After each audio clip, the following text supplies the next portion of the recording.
స్థానికంగా ఉన్నారు కాబట్టి వాళ్ళు గొడవ చేసి మీ దగ్గర నుంచి డబ్బులు అంటే ఎక్కడో. నా పేరు డాక్టర్ హరిభగవాన్ ఈడుపుగంటి, చైత్ర హాస్పిటల్, అశోక్ నగర్. నేను టీ నరసాపురం మండలం వల్లంపట్ల విలేజ్లో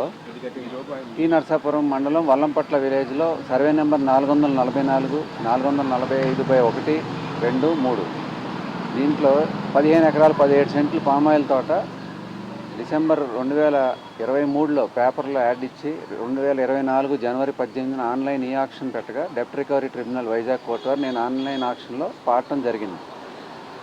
మార్చి 30, 2024 నాకు సేల్ సర్టిఫికేట్ ఇవ్వడం జరిగింది. తద్వారా పిమ్మట మనకి రిజిస్ట్రేషను చేయటం, పాస్బుక్లు ఇవ్వటం, ఆన్లైన్ అడంగలు ఇవన్నీ చేయడం జరిగింది. ఈ ల్యాండ్ గురించి తమ్మినేని చంద్రశేఖర్ శ్రీనివాస్ అనే అతను, గంటా సత్యంబాబు, గంటా మురళి వీళ్ళందరూ కలిసి నన్ను భూమిలోకి రానియకుండా అడ్డుకొని సుమారు 7-8 హైకోర్టు కేసులు, రిట్ పిటిషన్లు ఫైల్ చేయగా ఇవన్నీ డిస్మిస్ అయిపోయి పోయిన నెల ఏప్రిల్ 18, 2026 ఆ ల్యాండ్లో లీజుదారుడు అని ఒక కొల్యూజివ్ డీడ్ వేయగా ఆ లీజుదారుడిని కూడా వారం రోజుల్లో ఖాళీ చేయమని కోర్టు వారు ఆదేశాలు ఇవ్వడం జరిగింది. డెప్ట్ రికవరీ ట్రిబ్యునల్ వైజాగ్ కోర్టు వారు. వాళ్ళు సెటిల్మెంట్లు, డబ్బులు, దందా ఇదే వాళ్ళ వ్యాపారం. ఏదో రకంగా భయభ్రాంతులకు గురి చేస్తే డాక్టర్ కదా ఏం చేస్తాడులే, డబ్బులు ఇస్తాడనేది వాళ్ళ మెయిన్ ఎజెండా.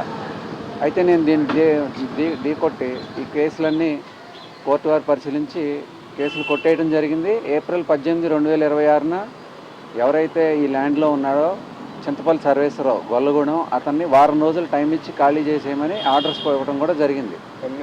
ఈ ఆర్డర్స్ తర్వాత మళ్ళీ 26 మే 2026 కోర్టు వారు ఈ అడ్వకేట్ కమిషనర్ని అపాయింట్ చేసి ఈ ల్యాండ్ సర్వే చేసి భూమి నాకు అప్పచెప్పవలసిందిగా ఆర్డర్స్ ఇవ్వడం జరిగింది. ఆ ఆర్డర్స్ బేస్ చేసుకుని శనివారం అంటే 29, 30వ తారీఖు కోర్టు వారు, పోలీసు వారు అందరూ వచ్చి ఈ భూమి బ్యాంక్ వాళ్ళు, యూనియన్ బ్యాంక్ వాళ్ళు వీళ్ళందరూ వచ్చి పోలీస్ ప్రొటెక్షన్తో ల్యాండ్ అంతా సర్వే చేసి నాకు ల్యాండ్ అప్పచెప్పడం కూడా జరిగింది. ఈ ల్యాండ్ అప్పచెప్పిన తర్వాత 31వ తారీఖు అనగా నిన్న ఆదివారం పొద్దున్నే మళ్ళీ తమ్మినేని చంద్రశేఖర్ శ్రీనివాసు, చింతపల్లి సర్వేశ్వరరావు అతను అన్యాయాలు నేర్చుకొని కొండగూడెం నుంచి జనాలను తీసుకొని గంటా మురళి, సత్యంబాబు ప్రోద్బలంతో నా భూమిలోకి వచ్చి అక్కడే నేను సీసీ కెమెరాలు కూడా ఫిట్ చేయడం జరిగింది. కోర్టు వారు నాకు అప్పచెప్పిన రోజునే దానిలో ప్రతిదీ రికార్డ్ అయ్యి ఉంది. వీళ్ళు భూమిలోకి వచ్చి మందు తెచ్చుకొని అక్కడే మందు సేవించి 20-30 మంది వచ్చి నువ్వు ల్యాండ్లోంచి వెళ్ళిపోతావు లేదా నిన్ను కొడతామని బెదిరించడం. ఏదో రకంగా మాకు దిగువన ఈ ల్యాండ్లో నుంచి మాకు దారి ఉందని దిగువనున్న ఒక పోరంబోక్ ల్యాండ్, నా డాక్యుమెంట్లో పోరంబోక్ అని రాసింది. కోర్టు వారు నాకు ఎప్పుడు చెప్పిన ల్యాండ్లో పోరంబోక్ అని ఉంది. ఈ పోరంబోక్ ఒక పట్టా పూర్వమే సృష్టించున్నారు. ఈ పట్టాకి తూర్పు పొంత రోడ్డు అని వాళ్ళ డాక్యుమెంట్లో కూడా ఉంది, దొంగ డాక్యుమెంట్లో కూడా తూర్పు పొంత రోడ్డు అని ఉంది. అటు నుంచి వెళ్లకుండా ఈ 15 ఎకరాల్లోంచి మాకు దారి ఉందని ఆ కారణం చేత వచ్చి ఆ 2 ఎకరాల్లో కూర్చుని అక్కడే మందు తాగి ఈ 15 ఎకరాల్లో మేము పని చేసుకుంటుంటే జేసీబీని పంపించేసి మమ్మల్ని భయభ్రాంతులను గురి చేసి ₹1 కోటి ఇస్తావా చంపేయమంటావా అనే స్థితికి దిగజారిన ఈ గంటా మురళి, సత్యంబాబుని ఏం చేస్తారో మరి లోకేష్ గారు, చంద్రబాబు నాయుడు గారు పట్టించుకుంటారో లేదా ఇంక మా ప్రాణాలని ఎలాగో అడ్డుపెట్టి పోరాడుతున్నాం, ఇక చచ్చిపోమంటే చచ్చిపోవడానికి కూడా సిద్ధపడే ల్యాండ్లోనే ఉండడానికి డిసైడ్ అయ్యాం. దానిలో క్లియర్గా మెన్షన్ చేసిన దారి లేదని, వాళ్ళకున్న 2 ఎకరాల్లో దారి పొంత రోడ్డు ఉందని, అట్నుంచి వెళ్ళమంటే ఈ రోడ్లోంచే వస్తామని. ఇక మరి వాళ్ళు బరి తెగించినప్పుడు మరి కోర్టు వారి ఆర్డర్లు కూడా ధిక్కరిస్తారా? కోర్టు వారి ఆర్డర్ని సపోర్ట్ చేస్తూ మరి ఎస్పీ గారు కానీ, కలెక్టర్ గారు కానీ ఆదేశాలు ఇచ్చి మా ల్యాండ్లోకి వాళ్ళు రాకుండా అడ్డుకొని వాళ్ళ మీద ఎఫ్ఐఆర్ కేసులు కట్టి, బైండ్ ఓవర్ కేసులు కట్టి ఆపుతారా అనేది ఇప్పుడు ప్రశ్నార్థకంగా ఉంది. మరి సర్వీస్ చేస్తారో, మరి మాలాంటి వాళ్ళు చచ్చిపోతే కూడా వ్యవస్థలు చూస్తుంటాయి అనేది ఇక వాళ్ళ విజ్ఞతకే వదిలేస్తున్నాం. పట్టులో ఉంటాడు, ఇతనేం చేస్తాడులే, ఇతన్ని బెదిరిస్తే వసూలు చేయొచ్చు డబ్బులు అనే పందాతో పరి చోట్లకి పిలిపించడం. స్థానికులు వాళ్ళకి పొలం దగ్గరగా ఉంది, ఇతను రావాలంటే 50-60 కిలోమీటర్లు ప్రయాణం చేసి రావాలి. ఇతనికి ఇక్కడ ఎవరు సపోర్ట్ చేస్తారులే, ఇక్కడ ఇది మా అడ్డా, కామర్కోట అడ్డా, మురళీ బ్రదర్స్ మా గంటా వాళ్ళ అడ్డా అన్నట్టు తయారైంది. మరి ఈరోజు ఆ కోటలకు బీటలు వారే పరిస్థితి వచ్చింది. భూమి మాకు కోర్టు దగ్గరుండి మొత్తం పోలీసులు, ఆడ మగ పోలీసుల సపోర్ట్తో 15 ఎకరాలు 17 సెంట్లు బౌండరీస్తో సహా చూపించి మాకు కోర్టు వారు అప్పచెప్పడం జరిగింది. శనివారం, ఆదివారం పొద్దున్నే దొమ్మికి వచ్చేసారు వీళ్ళందరూ 20-30 మందిని వేసుకొని.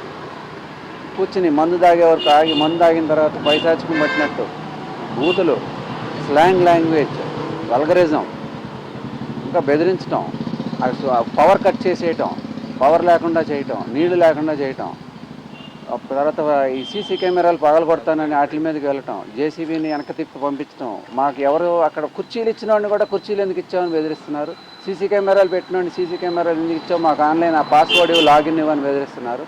మరి ఈ విధమైన అరాచకం, నేను ఎంతో వ్యవస్థ నడిపినోడిని, ఇక్కడ సుమారుగా ఎంతోమందికి ఉపాధి కల్పించిన వ్యక్తిని, నేను హయ్యెస్ట్ ట్యాక్స్ పేయర్ని అయిన ఏలూరు ట్యాక్స్ పేయర్ అయినటువంటి నాకు ఈ పరిస్థితి వస్తే సామాన్యుడి పరిస్థితి ఏంటనేది మరి ప్రజలే చూడాలి. దానికి ఏం చేస్తారు, ఎలా రియాక్ట్ అవుతారు అనేది చూడటం జరుగుతుంది.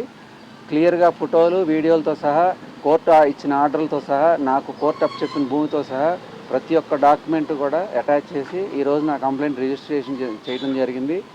మరి ఎస్పీ గారు ఆదేశాల మేరకు పోలీస్ సిబ్బంది వీళ్ళని అదుపులోకి తీసుకుని బైండ్ ఓవర్ కేసులు కడితే తప్పితే మేము భూమిలోకి వెళ్ళి చేసుకునే పరిస్థితి లేదు. ఇప్పటికే 2 సంవత్సరాల పాటు పామాయిల్తో సుమారు 50-60 లక్షల రూపాయల ఫలసాయం కూడా వాళ్ళే తీసుకోవడం జరిగింది. అయినా మేము వ్యవస్థ మీద ఉన్న నమ్మకంతో, గౌరవంతో ఇన్ని రోజులు ఓపిక పట్టి కోర్టులో కేసులన్నీ డిస్మిస్ అయ్యే వరకు ఆగి, కోర్టు మాకు ఆర్డర్స్ ఇచ్చే వరకు ఆగి, మొన్న శనివారం నాడు కోర్టు అప్పచెప్పిన తర్వాతనే మేము భూమిలోకి ప్రవేశించడం జరిగింది. ఈ 2 సంవత్సరాలు ఫలసాయం తిన్నందుకు కూడా యాక్చువల్గా వాళ్ళు మరి అమౌంట్ కూడా చెల్లించాల్సిన పరిస్థితి ఉన్నప్పటికీ మాకు కోర్టు ఇచ్చిన రోజు నుంచి మా కంట్రోల్లోకి వచ్చిందనే లెక్కతోనే మేము ప్రవేశించడం జరిగింది. మరి మాకు న్యాయం చేస్తారని నేను భావిస్తున్నాను.